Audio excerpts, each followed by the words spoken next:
Bonjour à tous et à toutes, ici Monsieur Marié pour votre continuité pédagogique en terminale spécialité. On a terminé la première série d'exercices sur le chapitre 9, structure optimisation en synthèse organique. Et maintenant, on va s'attaquer à la deuxième série d'exercices, donc les 4 suivants. Le 35, page 216, un exercice type bac, je vous laisserai du coup le faire chez vous, afin de vous faire travailler un petit peu à la maison. Vous pouvez me l'envoyer. Et si vous sollicitez du coup une correction, eh bien vous devez m'envoyer ce que vous avez fait au préalable. Une fois que j'aurai suffisamment de demandes pour faire une correction, eh bien je vous l'enverrai à tous.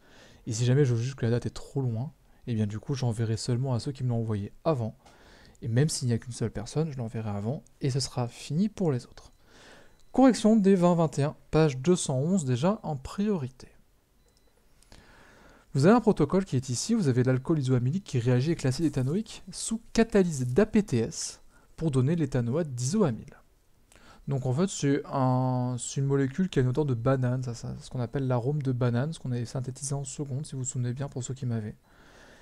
Et du coup ce protocole ici présentement présenté est l'un... Ouais, c'est pas très éloigné de ce que j'avais fait en TP. Voilà, il y a des petits détails différents, la PTS on n'avait pas utilisé, on a utilisé autre chose comme catalyseur, mais ça marche.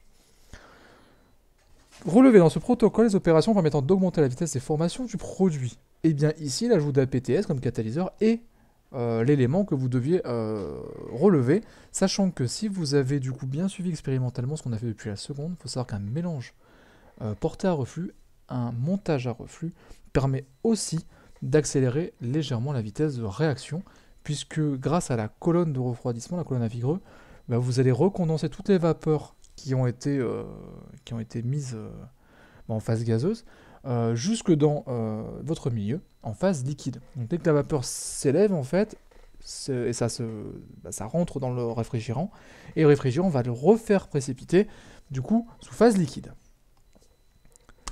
Pardon, le refaire se condenser en phase liquide. Du coup, l'ajout d'APTS en tant que catalyseur et l'utilisation d'un montage à reflux permettent d'accélérer la réaction et de conduire rapidement à l'ester voulu. Exercice 21, page 211. Vous avez ici une réaction qui se forme dans différents solvants et on vous propose un argument. On vous demande de proposer un argument en faveur de l'utilisation de l'acide acétique comme solvant pour cette synthèse. Eh bien, l'acide acétique est un solvant de choix dans cette synthèse puisqu'il vous fait réagir avec une vitesse de réaction 26 900 fois supérieure à celle de l'eau par exemple. Proposer un argument en faveur de l'utilisation de l'eau, eh bien ça va aller moins vite. Clairement, ça va aller beaucoup moins vite. Néanmoins, l'utilisation de l'acide acétique, de l'acétone ou de l'éthanol, c'est des molécules qui ne sont pas éco-responsables. Donc du coup, avoir une molécule telle que l'eau, en fait, vous permet d'avoir moins de déchets, parce que l'acide acétique, l'acétone et l'éthanol, il faut le produire, alors que l'eau, on l'a déjà.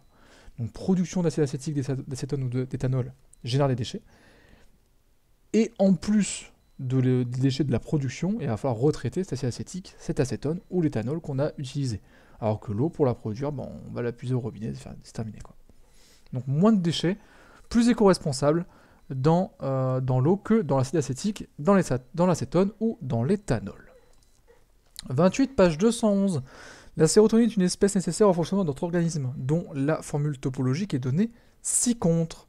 Indiquer à quelle famille fonctionnelle appartient cette espèce chimique. Donc l'espèce chimique ici appartient à la fois au groupement fonctionnel des alcools et des amines, vu que vous avez un groupement OH qui est ici, un groupement NH2 qui est ici, un groupement NH qui est ici, donc ça c'est deux amines, et là vous avez un alcool.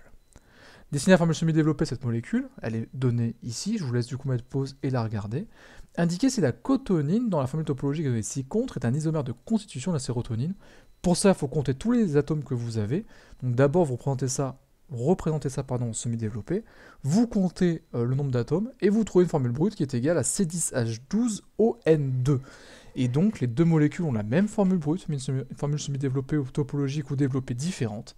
Et donc, vous avez deux isomères de constitution.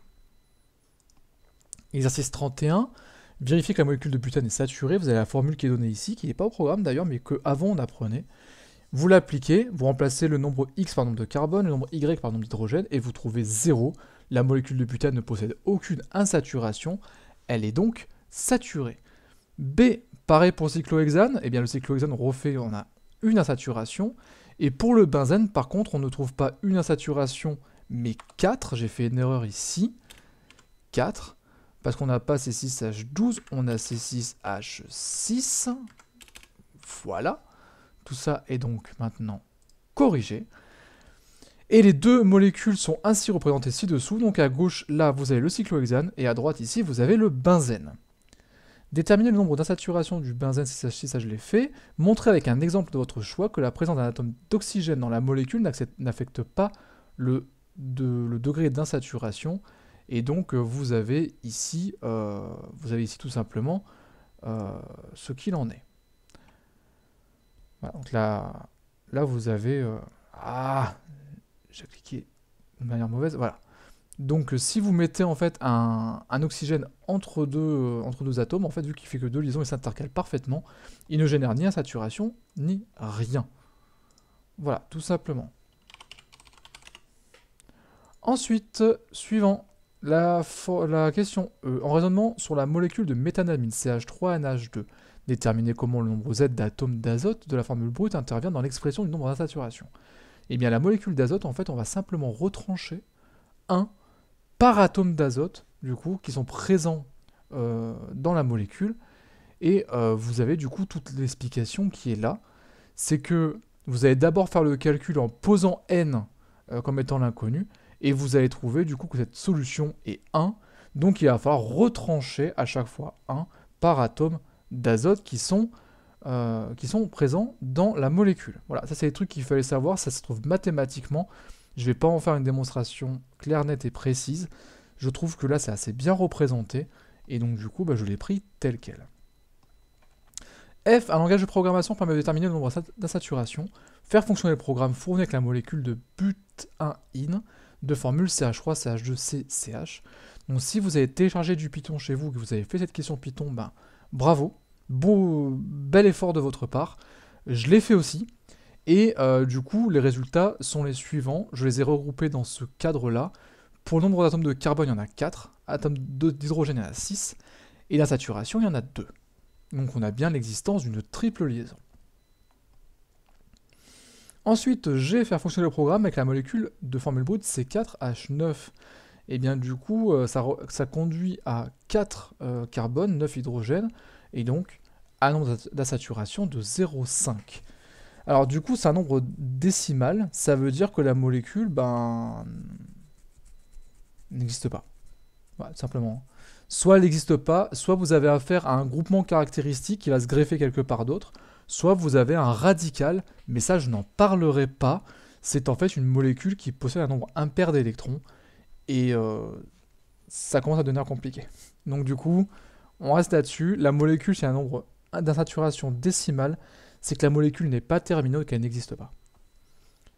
Ensuite, pour avoir un programme qui fonctionne un peu mieux, je vous préconise du coup d'utiliser cette amélioration, de dire que s'il y a un nombre décimal, vous printez en fait sur l'écran, il y a un problème, vérifiez la formule brute, et de sinon, si le n d'insaturation n'est pas décimal, de mettre le nombre de saturation et vous mettez du coup la variable int, donc integer pour n, à l'écran. Enfin, ajouter les lignes de code nécessaires pour tenir compte de la présence d'un atome d'azote, puis tester le programme et le valider. Et bien du coup, pour ajouter le nombre d'azote, vous allez mettre une autre ligne avec marqué Z par exemple égale integer, donc un entier input, et on va mettre du coup le nombre d'atomes de n, et vous modifiez la formule afin de rajouter plus Z dans votre formule.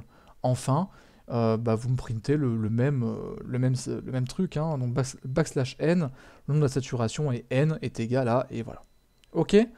Vous faites un test du coup sur une molécule, par exemple celle qu'on avait fait tout à l'heure, sur la méthanamide, et vous trouvez bien que n à saturation égale 0, et tout est validé.